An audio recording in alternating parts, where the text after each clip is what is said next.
Hello મિત્ર, જય શ્રી કૃષ્ણ. સ્વાગત છે તમારા બધાનું આપણા કિચનમાં. આજે આપણે બનાવશું દાળ વડા. તો એના માટે આ મેં મગછળી દાળ છે એ 3-4 કલાક પલાળેલી હતી, એટલે હવે સારી રીતે પલળી ગઈ છે. જો આ રીતે આમ કટ થઈ જવી જોઈએ દાળ. હવે આપણે આ પાણી બધું હટાવી દઈશું. દાળ આપણે સારી રીતે પાણી બધું હટાવી દીધું છે. તો હવે આપણે પીસી લેશું થોડી મિક્સર જારમાં એડ કરીને. દાળ આપણી જો પીસાઈ ગઈ છે. આમાં પાણી એડ નથી કરવાનું, એમને જ પીસવાની છે અને આવી જ રાખવાની છે. હવે આપણે કાઢી લઈશું બાઉલમાં.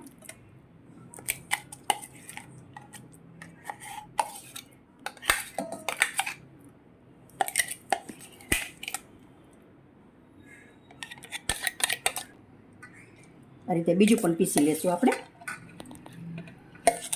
દાળ થોડી એડ કરીને પીસશો ને એટલે સરસ થશે તમારું બેટર. પાછું પીસી લેશું આપણે. જો આ પણ પીસાઈ ગયું છે સારી રીતે. હવે આપણે આ રીતે બધી દાળ પીસી લેશું આપણે. બેટર આપણું પીસાઈને તૈયાર છે. તો હવે આપણે 2 મિનિટ માટે આ બેટરને ફેટી લેશું, એટલે આપણા વડા એકદમ ક્રિસ્પી થાય અને સરસ જાળીદાર થાય.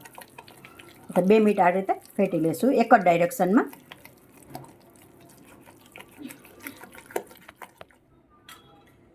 બે મિનિટ આપણે થઈ ગઈ છે ફેટાઈ એને. જો સરસ આમ અંદર જારી પડી એવું લાગે છે. જો હવે આપણે આમાં મસાલા એડ કરી દઈશું બધા. તો મેં થોડી ડુંગળી કટ કરીને લીધી છે ઝીણી આપણે એડ કરી દઈશું. પછી આમાં આદુ, મરચાં અને લસણ ત્રણેય મેં ક્રશ કરી નાખ્યું છે. તમે જો ડુંગળી અને લસણ ન ખાતા હોય તો સ્કીપ કરી શકો છો.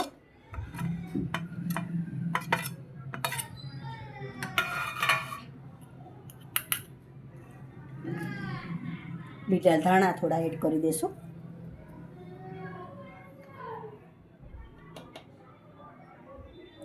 નિમક 1 ચમચી જેટલું. મેં પેસ્ટમાં એડ કરેલું હતું એટલે આમાં થોડું એડ કરું છું.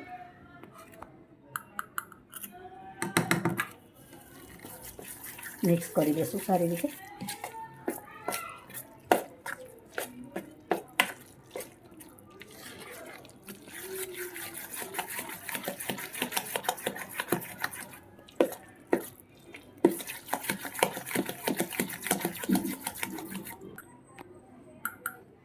આપણે અડધી ચમચી હિંગ એડ કરી દઈશું.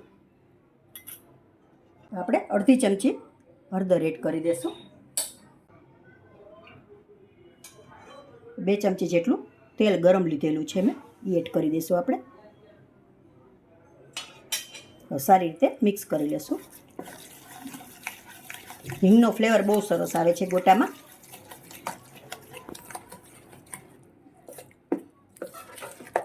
સારી રીતે મિક્સ કરી દઈશું.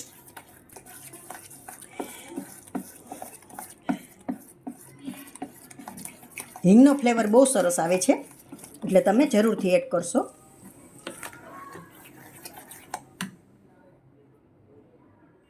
બેટર આપણું તૈયાર છે અને તેલ પણ મેં ગરમ કરવા મૂકી દીધું છે.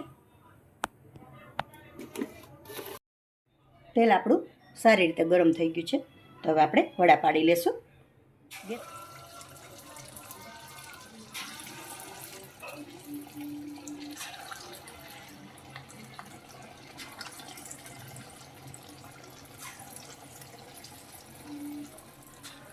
હવે આપણે આ રીતે આમ અલગ કરી લઈશું. આ બધા વડા આપણા અંદર આમ જોઈન્ટ થઈ ગયા હોય તો બીવાનું નહીં, આ રીતે ચમચીથી અલગ કરી લેવાનું.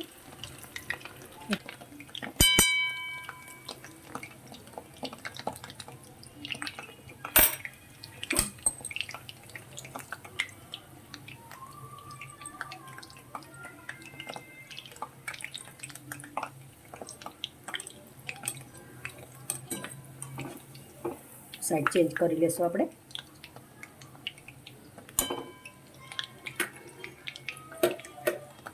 ધીમી ફ્લેમે આપણે ચડવા દેશું.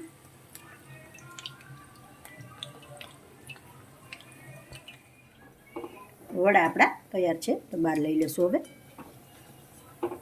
જો એકદમ સરસ થઈ ગયા છે. બીજા પાડી લેશું આપણે.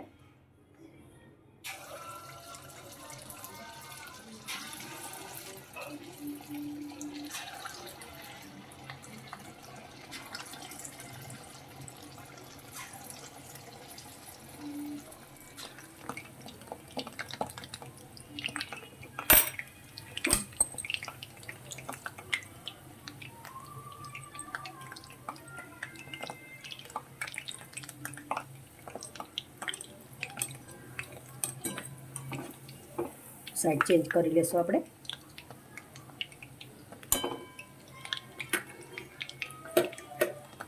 ધીમી ફ્લેમે આપણે ચડવા દેશું.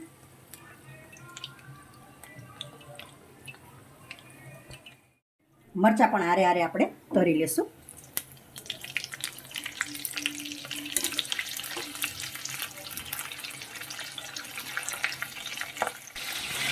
હવે બહાર લઈ લેશું. મરચાંના વડા બે તૈયાર છે.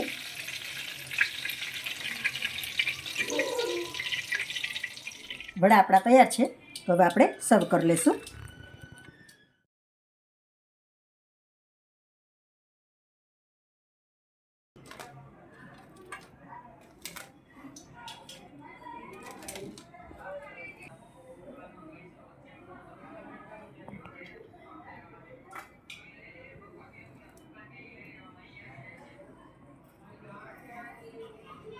તો તૈયાર છે આપણા દાળ વડા. તો જો મિત્રો એકવાર આ રેસીપી બનાવીને તમે ટ્રાય કરજો. બહુ સરસ બને છે. જો એકદમ અંદરથી જારી પડે છે ને એકદમ સરસ થયા છે. ખાવામાં પણ એકદમ ટેસ્ટી છે અને એકદમ ક્રિસ્પી મસ્ત થયા છે. તો એકવાર જરૂરથી ટ્રાય કરશો. તો જો મિત્રો તમને મારી આ રેસીપી પસંદ હોય તો લાઈક કરશો, કોમેન્ટ કરશો, તમારા મિત્રોમાં શેર કરશો. પ્લીઝ કોમેન્ટ કરીને મને જરૂરથી કહેશો કે તમને આ રેસીપી કેવી લાગી.